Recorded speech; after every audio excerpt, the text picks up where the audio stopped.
Pois bem, amigos, bem-vindos ao Sem Choro, seu canal dedicado a temas variados, que vão da política, geopolítica, ciclismo, esporte, curiosidades, variedades. Nesse vídeo falaremos sobre a Guerra Árabe-Israelense, que foi a primeira agressão sofrida pelo Estado de Israel, que ocorreu imediatamente após a declaração de independência, após a sua declaração de independência. Invasão que ocorreu alguns anos após o final da Segunda Guerra Mundial. Período em que as grandes nações no mundo estavam desgastadas e muito cansadas por anos de destruição. E especialmente o povo judeu de Israel, que foi quase dizimado pelo maior genocídio do século XX. Esse genocídio se perpetrou até o final da Segunda Guerra Mundial, em 1945, que aconteceu, como muitos sabem, a partir de um programa sistemático de extermínio étnico, liderado pelo Hitler, por Adolf Hitler, e pelo Partido Nazista, que ocorreu em todo o Terceiro Reich, ou seja, em todo o território da Alemanha, e também em todos os territórios ocupados, onde existiam grandes presenças de povo judeu, durante a Segunda Guerra Mundial. Lembrando, galera, as suas curtidas elas são muito importantes para o nosso canal. E é com a sua curtida e a sua inscrição que se torna possível o nosso trabalho. Não se esqueça então de deixar o seu like e de compartilhar esse conteúdo com seus amigos. A gente te agradece demais. A invasão. No dia 14 de maio de 1948, o Reino Unido, após décadas de presença naquela parte do mundo, tinha o chamado Mandato Britânico para a Segurança da Palestina, chegando ao fim, e abandonou em definitivo aquela região em que estava sob a sua administração desde o desmembramento do Império Otomano, e que corresponde à Palestina e ao Estado de Israel. Então, Israel declarou nesse mesmo dia, 14 de maio, a sua independência. E também foi ao longo, no dia 15 de maio, que uma coalizão de países árabes, formada pelas forças do Egito, Síria, Jordânia, Iraque, Líbano, Arábia Saudita, Iêmen, apoiados por uma força expedicionária árabe de todas as partes do mundo, invadiram o recém-criado Estado de Israel com mais de 60 mil soldados por todas as suas fronteiras. Abdul Rahman Hassan Azam, ou somente Azam Pasha, que na ocasião era o secretário-geral da Liga Árabe, disse no início daquela guerra: "Nós vamos empurrar e afundar os judeus no mar. Faremos um massacre que será lembrado por toda a história." No entanto, contra todas as expectativas, Israel venceu aquela guerra. A partição da Palestina foi sugerida em 1947, um ano em que já se arrastava uma série de agressões entre grupos paramilitares apoiados por governos e também por grupos de judeus e árabes. Essas agressões decorriam nas cidades da região. Na ocasião, os judeus aceitaram a proposta de partição, mas os árabes recusaram, alegando o direito total e pleno sobre a Palestina, com os governos dos países árabes recém-formados dizendo que jamais aceitariam a criação de um Estado judeu naquela área. E, em 1947 e 1948, a relação entre judeus e árabes na Palestina estava em estado de autêntica guerra civil, trazendo uma luta feroz entre elas. É importante ressaltar que no momento da declaração de independência pelo Estado de Israel, Israel aceitava reconhecer um Estado palestino, desde que as agressões e a carnificina que estava acontecendo na região parasse, e que as nações árabes vizinhas reconhecessem o Estado de Israel, o que não foi recebido com agrado pelas nações vizinhas, que além de não reconhecer o Estado de Israel, prosseguiram com a invasão de Israel por todas as suas fronteiras, invasão terrestre em múltiplas frentes. E foi de repente que o Estado de Israel, que já estava deteriorado devido à guerra civil que vinha acontecendo no ano anterior, foi invadido. E segundo a Liga Árabe, nas palavras de seu secretário Azam Pasha, o objetivo dessa invasão era claro: expulsar definitivamente o Estado judeu dessa região e impedir definitivamente sua criação. Depois de tais declarações, os israelenses se entrincheiraram e aguardaram o pior. Nessa época, o Estado de Israel não tinha nem pelo menos um exército profissional. Com as chamadas IDF, Forças de Defesa de Israel, tendo sido criadas às pressas, depois da declaração de guerra árabe.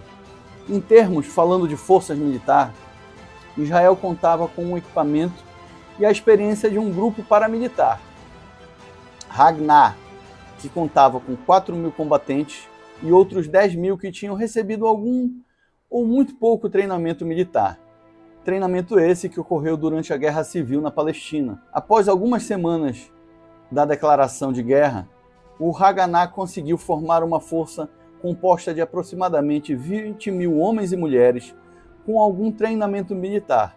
Já do lado dos árabes, a força começou com 30.000 militares, chegando a quase 70.000 militares durante a guerra.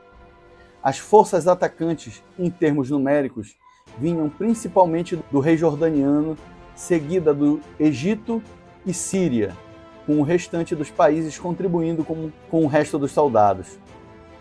A guerra teve sua primeira fase entre o dia 15 de maio e se estendeu até o dia 11 de junho. Foi quando os países árabes invadiram Israel por todas as suas frentes, obrigando os poucos militares israelenses a se desdobrarem e se dividirem em múltiplas frentes. O exército mais incisivo foi o egípcio, atacando Israel pelo sul, com barragens de artilharia e veículos blindados, equipamentos que Israel ainda não possuía naquele momento. Os egípcios atacaram em duas camadas, uma através da faixa de Gaza e outra mais ao centro. Nessa primeira fase da guerra, os israelenses sabiam que precisavam defender suas posições a qualquer custo, já que a opção a isso seria a completa destruição de seu povo, e por isso as defesas foram desesperadas. Após a primeira fase da guerra, os israelenses haviam sofrido 600 baixas, contra mais de 2.500 baixas dos árabes. Após a primeira fase, houve a chamada Primeira Trégua, tendo início no dia 11 de junho. Lembrando, galera, que, como sempre, em todas as guerras, normalmente o exército que ataca, que toma a iniciativa, ele sofre baixas muito maiores. A Primeira Trégua tendo início no dia 11 de junho e se estendendo até o dia 8 de julho de 1948. Tempo em que as duas forças aproveitaram para se organizar e reavaliarem suas táticas. E foi nesse tempo que os israelenses conseguiram comprar algumas armas da Tchecoslováquia e receberam também alguns blindados e aviões do Reino Unido. Israel também conseguiu treinar mais alguns combatentes, aumentando seu exército para cerca de 35.000 combatentes. Mesmo com os esforços das Nações Unidas para tentar, de todas as formas, mediar uma paz nesse período, os combates retornaram com força total em 8 de julho e se estenderam por cerca de 10 dias. Uma fase marcada por ataques aéreos egípcios contra Tel Aviv e por ofensivas terrestres contra posições árabes, com destaque para a Frente Sul. Nesse confronto, que durou aproximadamente 3 dias, o exército egípcio lançou um forte ataque contra a cidade de Negueb, com os egípcios sofrendo pesadas baixas.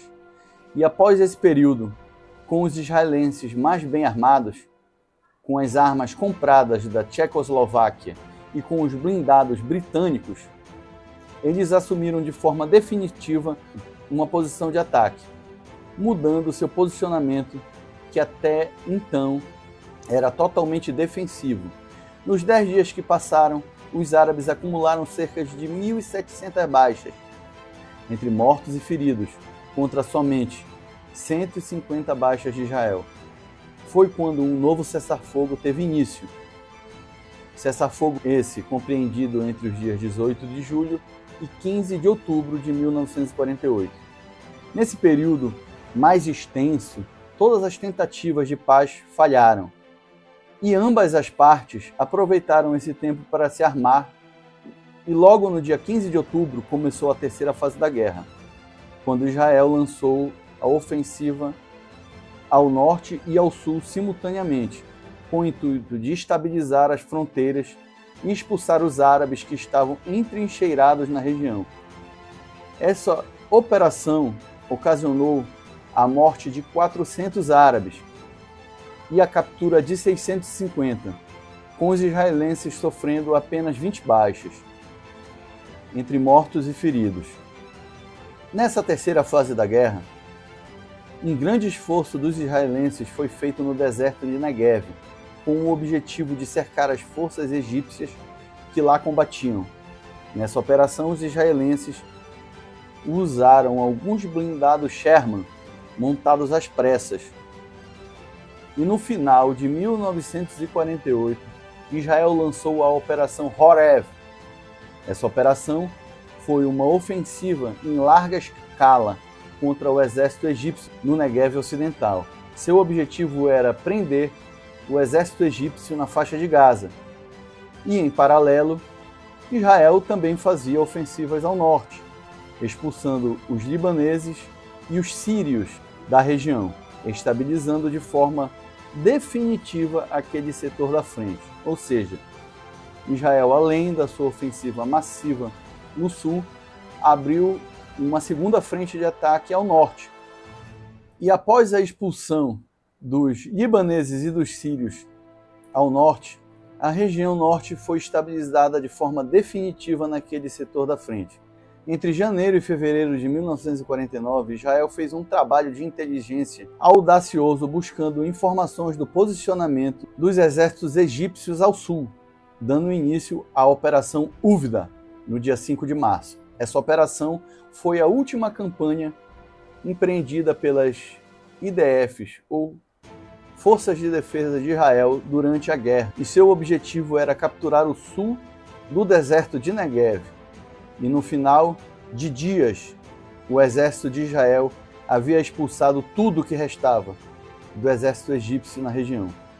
Com Israel, no dia 10 de março, às 16 horas, estendendo uma bandeira na região, um evento que muitos consideram o fim daquela guerra. Essa guerra durou quase 10 meses e resultou em cerca de 6.000 mortos israelenses e mais de 23.000 mortos árabes, entre civis e militares, e de centenas de milhares de refugiados árabes que foram obrigados a fugir da guerra, estabelecendo-se em locais de assentamentos, que em muitos casos existem até hoje. Israel foi pega em uma guerra que muitos achavam impossível de vencer, e saiu dela com mais de 60% dos territórios que lá atrás, no dia 14 de maio de 1948, disse que poderia ser dado aos árabes, contanto que os árabes desistissem dos confrontos e das carnificinas que ali estavam acontecendo, e pudessem de forma definitiva aceitar a criação de um Estado judeu naquela região. No entanto, os árabes escolheram a guerra e escolheriam esse caminho em duas outras ocasiões, em julho de 1967, na chamada Guerra dos 6 Dias, e também em outubro de 1973, na Guerra do Yom Kippur. E em todas elas, Israel, enfrentando forças 2 ou 3 vezes maiores, sempre saiu vencedora, assim alimentando o ódio mútuo entre os dois povos. Um ódio que promete manter as tensões elevadas naquela região durante muitos e muitos anos. Se você chegou até o final desse vídeo, não esqueça de deixar seu like e se inscreva no nosso canal para que a gente possa continuar desenvolvendo esse trabalho importante. Obrigado e até o próximo vídeo.